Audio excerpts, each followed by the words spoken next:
40 Mile River, Yukon Territory, November 18, 1996.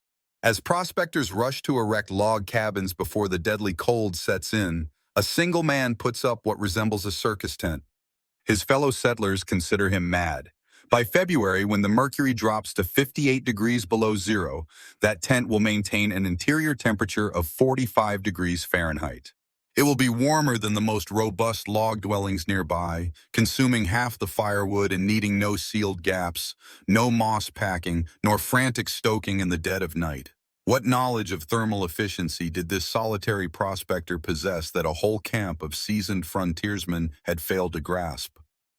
Before we disclose the solution, please hit the like button, subscribe to the channel, and leave a comment sharing if you've ever witnessed traditional knowledge surpass modern assumptions. Now, let's return to that frigid November day when ridicule was about to face scientific reality. 40 Mile River, Yukon Territory, November 3, 1896. The temperature remains around 22 degrees Fahrenheit as the final paddle wheeler of the season departs southward, leaving 340 prospectors to face 7 months of darkness and cold, which will regularly drop to 50 degrees below zero. By the river's edge, the steady clang of axes resonates. Men are rushing to notch logs, construct walls, and seal any gaps with moss and mud before the ground completely freezes. Subsequently, Magnus Sorensen appears at Claim 47, lacking an axe, a saw, or a team of horses to transport timber. He carries only canvas, rope, and 3 substantial burlap sacks that emit a peculiar metallic clinking. The immediate reaction is, that Norski is going to perish in a tent. Tom Bradley, a Michigan logger who has already erected the walls of a 16 by 20-foot cabin, laughs, surmising Sorensen probably believes he's at some summer camp. Others are less entertained when Sorensen starts driving stakes in a circular arrangement rather than the rectangular footprint every rational man recognizes. Old Samuel Grant, who has endured 3 Alaskan winters, slowly shakes his head. "I've seen inexperienced newcomers freeze. This one won't make it past Christmas," he declares. Even Dalton, the camp's unofficial engineer, a man who had constructed mine supports in Colorado, completely dismisses the endeavor. "Canvas lacks thermal mass, it's a suicidal act," he states. But Magnus Sorensen offers no counter-argument. He simply continues his work. Initially, he excavates, not with the shallow scraping most men perform, but a full 18 inches deep into the earth, establishing a floor below ground level. The soil is then carefully sorted into piles by size. Next, he starts constructing something that bears no resemblance to a typical tent. The canvas serves only as the outermost covering of what will become a 4-layer system. Beneath it, he stretches wool blankets he has stitched into panels. Below those, a layer of caribou hide, with the fur facing inward, and most unusually, he is constructing a low stone wall inside this structure. This is a circular ring, 2 feet in height, fashioned from river rocks he has been gathering for days. "He's building a fort inside a tent," someone observes. Someone whispers, "The man has lost his sanity." By November 15th, as the initial serious cold front arrives and most cabins are only barely weather-tight, Sorensen's structure is fully completed. It measures 14 feet in diameter, featuring walls that angle inward towards a central smoke hole. The 4-layered walls intentionally create air gaps. This is something the observing prospectors cannot discern, but which will soon prove immensely important. Inside that stone ring, he has positioned the items those burlap sacks held. 200 pounds of flat river stones, each roughly the size of a dinner plate, meticulously arranged in careful stacks. His fire will not be in an open hearth. Instead, it will burn within this thermal battery. The stones would ultimately determine the true fool and the genuine engineer. Wagers commenced that evening within Bradley's unfinished dwelling. A bet was placed that within a fortnight he would be pleading for lodging in another's quarters. By the time of Thanksgiving, a different, more benevolent individual extended his deadline to Christmas. Among the inhabitants of that camp, not a single soul held the conviction that Magnus Sorensen's flimsy canvas structure would endure until spring. Soon, they would discover that their dismissal of centuries of Sami reindeer herding knowledge as unsophisticated constituted the actual error. The prospectors merely observed canvas draped over poles, which offered no insight into Sorensen's ingenious construction. Originating in northern Scandinavia, this design had been honed for centuries by the Sami, a people who tracked reindeer across terrains where winter temperatures frequently plunged below -40 degrees.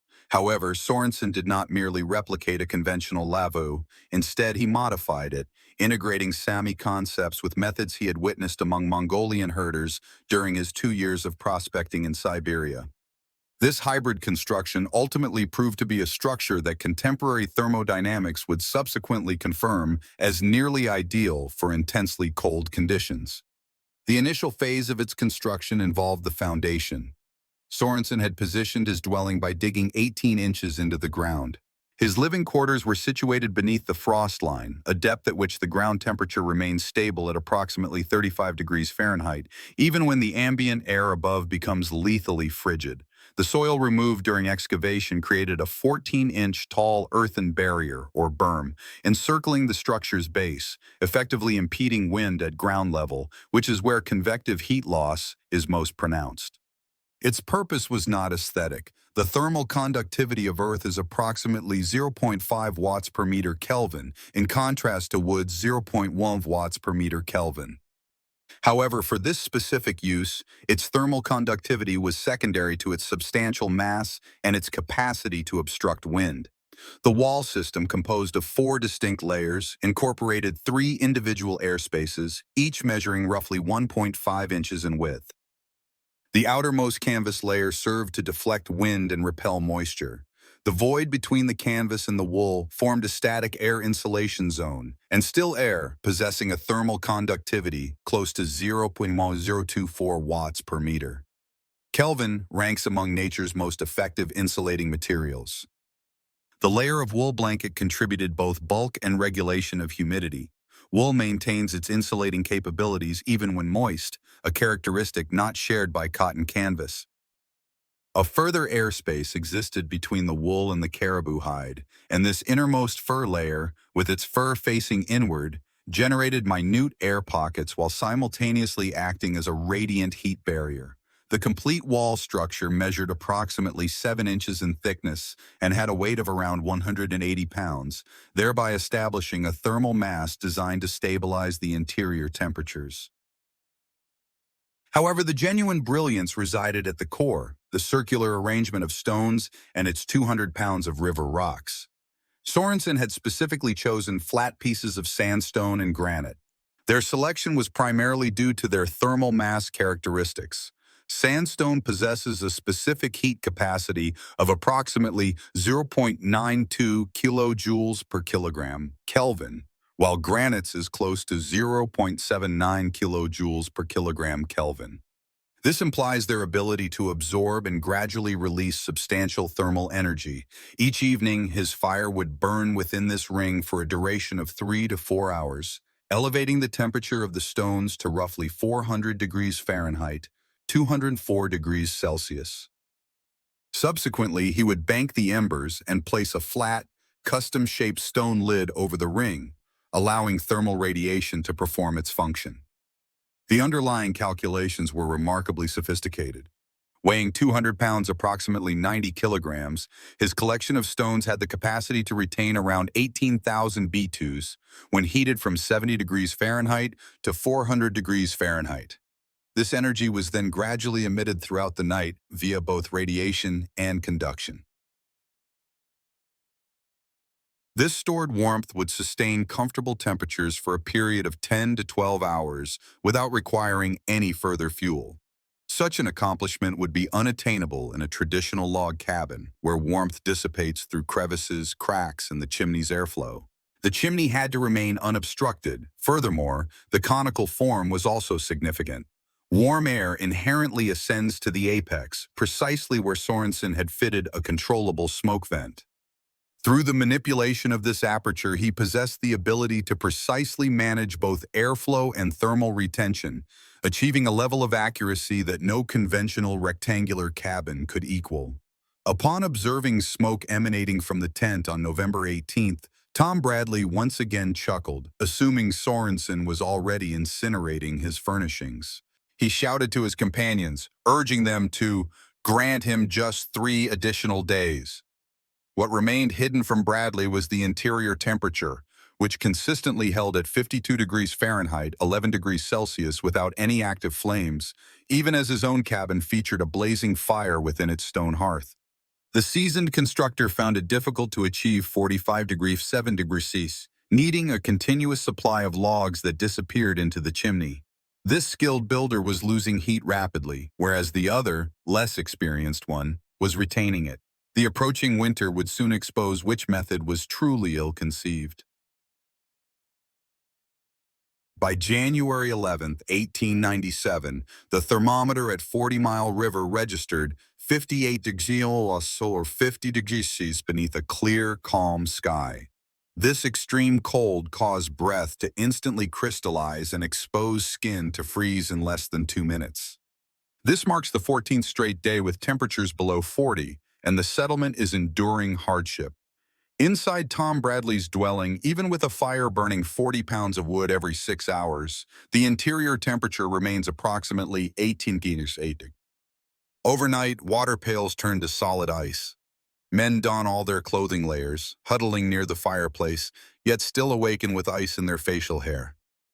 Already, 2 gold seekers residing in inadequately sealed cabins have suffered frostbite, resulting in the loss of toes. The settlement is depleting its wood supply at an unsustainable pace, with spring still a quarter of a year off.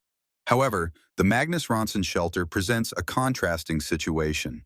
On the morning of January 12th, Samuel Grant, driven by both despair and inquisitiveness, requests entry and discovers interior conditions that appear to defy physics.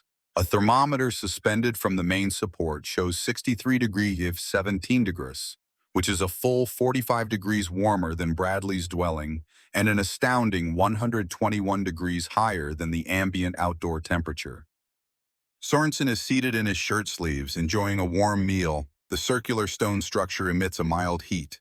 The stones within it continue to retain warmth from the fire of the prior evening, which had extinguished itself half a dozen hours before. No active fire is present, nor is there any frantic stoking or hurried collection of frozen timber in the dark. Grant gazes at the thermometer, then at Sorensen, and subsequently returns his attention to the device. "What quantity of wood did you consume yesterday evening?" Sorensen indicates a modest stack position close to the entry point. "Roughly 12 pounds. I ignite it for 3 hours following sundown, allowing the stones to absorb the warmth, then I bank the embers." Grant performs the calculation mentally. Bradley's dwelling uses approximately 160 pounds of timber daily.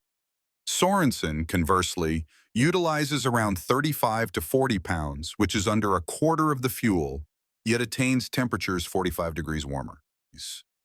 "That cannot be," Grant states. Sorensen offers a grin. Relay that information to the Sami people. They have been aware of this for a millennium. News disseminates throughout the encampment with astonishing swiftness. As of January 13th, 12 individuals have called upon the refuge, everyone departing with an identical look of incredulity. They trace their hands across the 4-layered walls, sensing a warmth that appears to emanate from the very core of the construction. The men inspect the circular stone arrangement, observing the way the flat stones are stacked with air passages separating them, thereby generating convection currents that uniformly spread warmth. They also notice the adjustable smoke vent at the apex, which Sorensen operates to regulate airflow and prevent heat loss. Furthermore, they estimate that over a winter potentially extending into late April, Sorensen will combust approximately 5,000 pounds of timber in total. Bradley's residence, however, will require a minimum of 19,000 pounds. This represents a disparity of 14,000 pounds, equivalent to about 7 cords of timber that need to be felled. This wood was transported, split, and seasoned by January 14th. Tom Bradley personally arrives at Sorensen's doorway. His pride is clearly overcome by a pressing practical necessity. "I wish to comprehend the mechanism of this," he states softly. Sorensen bids him enter. He presents him with tea warmed upon the stone circle. Then he commences his explanation, discussing the concept of thermal mass. Stone takes in thermal energy and gradually releases it, contrasting with air, which rapidly warms and escapes through any opening. He details the wall's air strata. He explains how stagnant air provides superior insulation compared to solid timber. He outlines the earth berm and the subterranean floor, observing that the ground's temperature remains quite constant, even during severe freezes. Bradley pays attention, now and then feeling the heated stones, sensing the emitted warmth that needs no visible fire. Before proceeding, please tap the like button, subscribe for additional insights into frontier engineering, and share in the comments the lowest temperature you've ever endured. Let's now investigate precisely why this rudimentary structure surpassed every other log cabin at the site. The disparity in performance wasn't due to enchantment. It stemmed from physics refined over centuries of experimentation, missteps, and careful study by societies where errors were unaffordable in climates where winter could be fatal. To grasp how Sorensen's dwelling accomplished what appeared unfeasible, we must explore three vital concepts: thermal mass, insulation achieved via layering, and the structural design for heat preservation. Thermal mass was the initial factor. The walls of a log cabin, usually composed of 6 to 8 inches of dense timber, possess mass, yet they also transfer warmth to the exterior. The thermal conductivity of wood measures 0.1 watts per meter Kelvin. While heat transfer is comparatively minimal, during severe cold, with a 120-degree Fahrenheit temperature difference separating the interior and exterior, warmth consistently moves through the logs. Even more significantly, log cabins are prone to air leakage. Even the most expertly sealed building contains openings where logs shift, where joints at corners are imprecise, and where door frames are not tightly fitted. Such apertures lead to heat loss through convection. Heated air exits while frigid air enters, a problem that no quantity of thermal mass can remedy.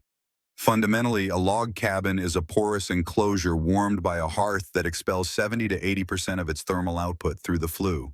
One isn't warming the building itself, rather, one is combating incessant heat dissipation with an unceasing blaze. Sorensen's stone ring reversed this dynamic. The 200 pounds of river stones, brought to 400 degrees Fahrenheit across a 3 to 4 hour period, accumulated roughly 18,000 BTUs. This was sufficient energy to sustain a 45-degree temperature variance for 10 to 12 hours solely through radiant heat. The stone was positioned within the dwelling's enclosure, ensuring all warmth radiated internally, not upwards through a flue. The stone's inherent specific heat capacity allowed it to emit energy gradually and consistently, producing a mild, continuous warmth instead of the abrupt temperature fluctuations typical of an exposed flame. This was not a fireplace requiring constant fueling. Rather, it functioned as a thermal accumulator recharged once daily. The four-layered wall construction offered what contemporary engineers term a highly insulated shell. Every airspace separating the layers generated impedance to thermal transmission. The external canvas served to block the wind.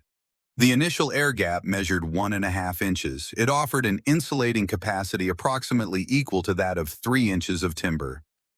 The layer of wool blanket contributed to humidity control and extra bulk. The subsequent air gap effectively doubled the insulating impact. The interior caribou hide layer, with its fur oriented inwards, formed countless minute air pockets. Each pocket acted as a minuscule insulating unit, simultaneously serving as a radiant shield that bounced warmth back into the habitable area. This wall system's overall R value ranged from approximately R12 to R14, in contrast to the R6 to R8 of a standard 6-inch log wall. This represents twice the insulating capability, yet the structural shape was equally significant as the components. The round floor layout reduced the perimeter in proportion to the floor space. Fundamental geometry demonstrates that a circle encompasses the largest area with the smallest circumference, thereby lessening the surface for heat escape. The cone-like form inherently layered the air. Warm air ascended to the apex, from which Sorensen could regulate its exit using the smoke flap. Meanwhile, colder air descended to the ground level, where the earth berm and subterranean digging offered thermal constancy. This was not arbitrary. It embodied the identical principle behind a teepee's effectiveness, honed over millennia by indigenous engineering on the North American plains and Sami expertise in Scandinavia. Draft regulation constituted the last component. Constant airflow is essential for a log cabin fireplace. New air infiltrates via openings, fuels the burning process, and escapes through the chimney, taking the majority of thermal energy along. Halting this process without extinguishing your fire is impossible. Thus, you are confined to an unending combustion cycle. Sorensen's method kept the burning process distinct from the heating process. He maintained a vigorous, rapid fire with the smoke vent uncovered to achieve maximum stone warmth. Subsequently, he reduced the flap opening to approximately 2 inches and put out the active flames. The thermal mass was then allowed to perform its function. The absence of a draft eliminated convective heat dissipation. The dwelling transformed into an insulated thermal enclosure, which gradually emitted its accumulated warmth. Circular foundations were being excavated by prospectors by January 20th. 4 hybrid dwellings were finished by February 1st. Each customized Sorensen's concepts using accessible resources. Tom Bradley, the individual who had labeled him a fool, dedicated 3 hours every evening inside Sorensen's shelter, sketching specifics, posing inquiries, and recording temperatures and fuel usage. The collected information proved irrefutable. Heating via thermal mass, combined with excellent insulation, resulted in 73% less fuel consumption, all while keeping temperatures elevated by 35 to 45 degrees. This basic tent was discrediting the established frontier practice of building log cabins. By the time spring arrived, the whole camp would be transformed, not by debate, but by the application of mathematics to ensure survival. The alteration of 40 Mile River Camp was indisputable by late February 1897. What started as a single individual's unusual tent had led to the creation of 17 hybrid dwellings within a 50-mile range, each modifying Magnus Sorensen's concepts to suit accessible resources and personal requirements. This adoption was not motivated by style or fad, but rather by harsh economic realities and the straightforward wish to endure without becoming utterly depleted. Chopping firewood in the darkness of minus 40 degrees. Tom Bradley's dwelling was finished on February 18th. This constituted the most advanced modification. He retained his log cabin's walls, yet completely removed the internal fireplace. A central stone ring directly patterned after Sorensen's blueprint took its place. He had gathered 240 pounds of granite and sandstone from a rocky formation situated 2 miles upstream.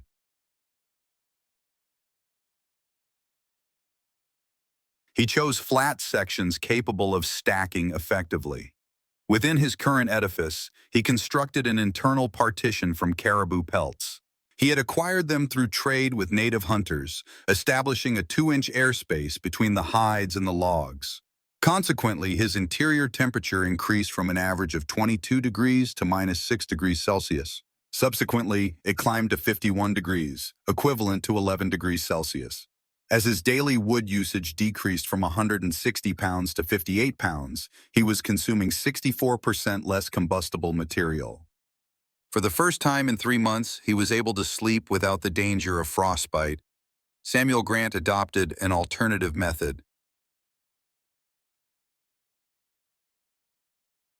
Being 67 years of age, he did not possess the physical capacity to dig up and transport stone. Therefore, he modified the underlying concept. Instead of replicating the construction, he covered the inner walls of his current cabin with multiple layers of wool blankets. He formed air spaces by suspending them on wooden frameworks, positioned 2 inches away from the logs. He constructed a more compact thermal mass system, utilizing merely 80 pounds of river stones, placed within a shallow fire pit. His outcomes were not as striking as Bradley's, yet they remained noteworthy. He observed an 18-degree rise in temperature and a 35% reduction in fuel usage. "I'm no engineer," he informed guests, yet he now grasped that stagnant air is warmer than moving air. He lamented not having acquired this knowledge half a century prior. The native Han population, accustomed to establishing seasonal encampments close to 40 Mile, observed this revelation with subtle amusement. For many generations, they had already been employing comparable methods. Their structures were partially underground, featuring earthen mounds, central fire pits encircled by rocks, and walls constructed from layered hides. These designs were tailored to suit the particular requirements of salmon fishing sites and winter hunting territories. Upon William Hayes, a prospector, inquiring about the method from Peter, a Han elder, Peter responded with a smile and a gesture towards a traditional dwelling nearby.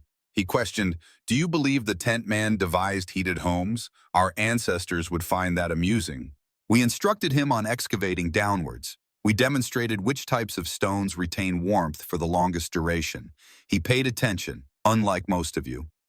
By the 15th of March, the total firewood usage at the camp had decreased by approximately 42%. This represented an astonishing reduction, distinguishing between depleting the local timber resources and sustaining a viable harvest. Individuals who previously dedicated 6 to 8 hours each day to felling and transporting wood now spent only 3 to 4 hours, thereby liberating time for genuine prospecting, mending gear, and recuperation. The effects on health were quantifiable. A reduction in respiratory ailments, previously caused by incessant smoke exposure, was observed as individuals transitioned from perpetual open flames to more intense, brief burns within regulated stone heating setups. Incidents of frostbite diminished to almost none. Two individuals who had intended to relinquish their mining claims and head south reconsidered, persuaded that they could now comfortably endure until the spring thaw. The dissemination of this method occurred through existing social connections. Each individual who experienced Sorensen's dwelling transformed into an advocate, bringing back measurements, drawings, and endorsements to their personal cabins. Certain modifications proved unsuccessful. A particular prospector attempted to utilize shale, which cracked when subjected to repeated heating and cooling, necessitating its substitution with granite. Another individual constructed his stone circle excessively large, demanding an inordinate amount of fuel to warm its bulk. Nevertheless, both the unsuccessful attempts and the triumphs contributed equally to learning, and by the beginning of April, a shared understanding had developed. The ideal stone weight for a shelter measuring 12 to 14 feet was determined to be 180 to 220 pounds, with an optimal air gap width of 1.5 to 2 inches. The most effective burning regimen involved 3 to 4 hours of intense heat, commencing 2 hours prior to sundown. The encampment had, in essence, carried out a decentralized engineering trial, and its findings were being recorded in logbooks and dispatches conveyed southward aboard the initial paddle steamers of the spring season. Upon Magnus Sorensen's eventual departure from 40 Mile in May 1897, heading towards the Klondike in pursuit of more lucrative discoveries, he bequeathed over 17 modified dwellings. He had initiated an enduring transformation in the way frontier constructors perceived warmth, thermal protection, and endurance. Tom Bradley subsequently erected comparable constructions in Dawson City, which, notwithstanding their true origins, became known as Bradley stoves. Samuel Grant penned an elaborate correspondence to his nephew, residing in Montana, outlining these principles, thereby inspiring analogous trials in various mountain mining settlements throughout the western regions. What was once a ridiculed tent had evolved into the benchmark. This standard, by which all cold weather accommodations would be evaluated, arose not from promotional efforts or official decrees, but from the straightforward, irrefutable logic of maintaining warmth with reduced fuel consumption. The narrative surrounding Magnus Sorensen's dwelling is frequently presented as a testament to a single individual's brilliance, yet such an account overlooks a more profound reality. Sorensen did not originate concepts like thermal mass heating, multi-layered insulation, or conical designs optimized for retaining warmth.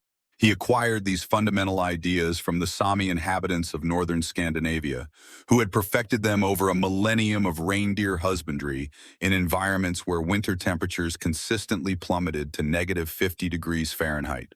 These Sami people, in their turn, had gained knowledge from even more ancient customs, passed down through generations of Arctic and subarctic communities who comprehended that enduring extreme cold necessitated collaborating with physical laws rather than opposing them.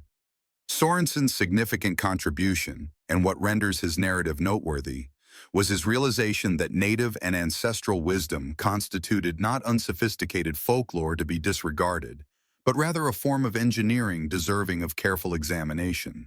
When Han hunters demonstrated to him that digging below ground level offered thermal steadiness, he did not presume his contemporary understanding of cabin construction was superior.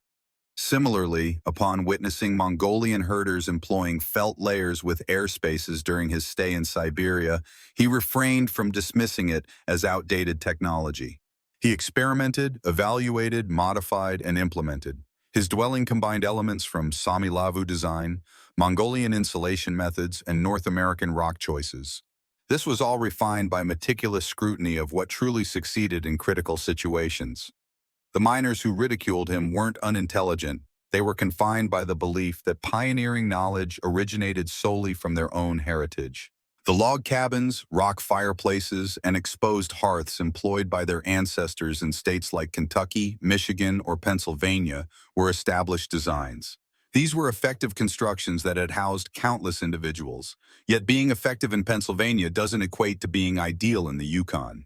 Transferring a technology between different climate regions without modifications frequently results in a system that performs poorly. While those log cabins sustained lives, they did so with significant expenses in terms of effort, energy, and convenience.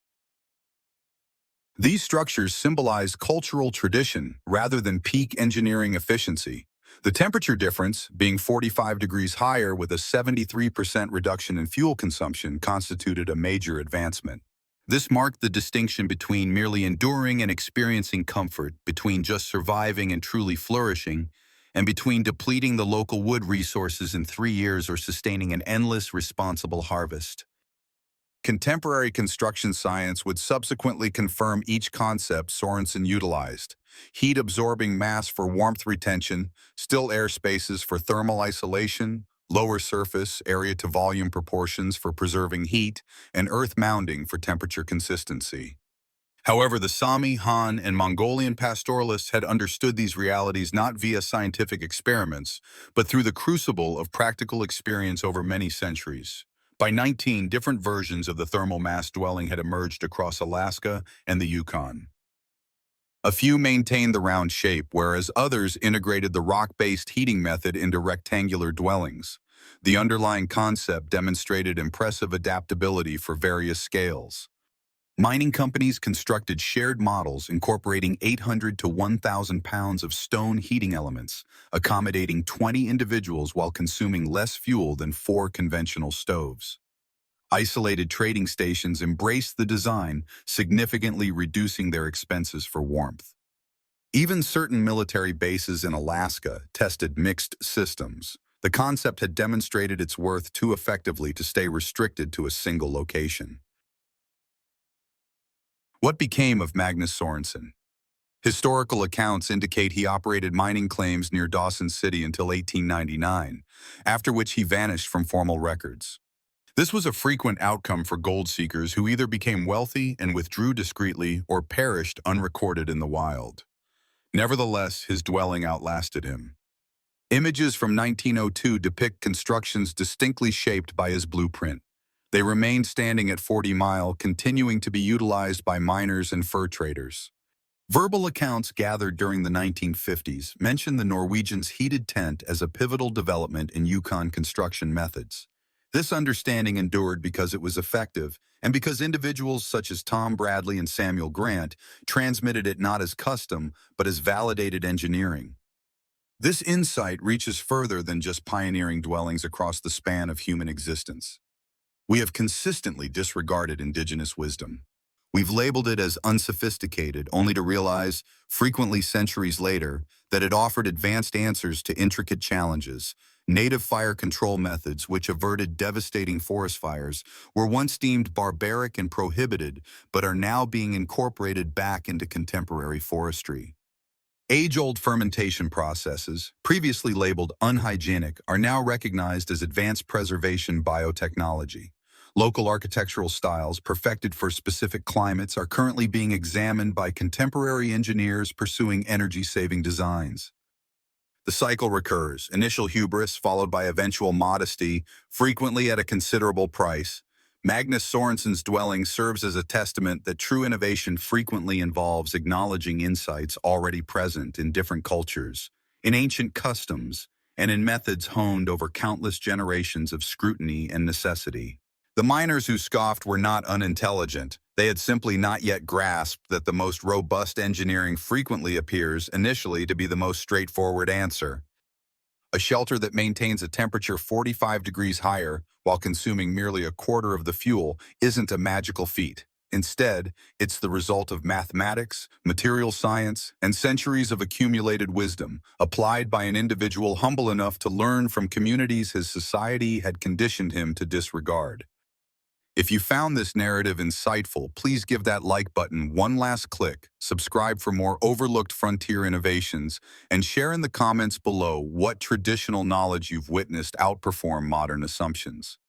History holds more lessons for us than we typically acknowledge, but only if we are prepared to pay attention, evaluate, and absorb.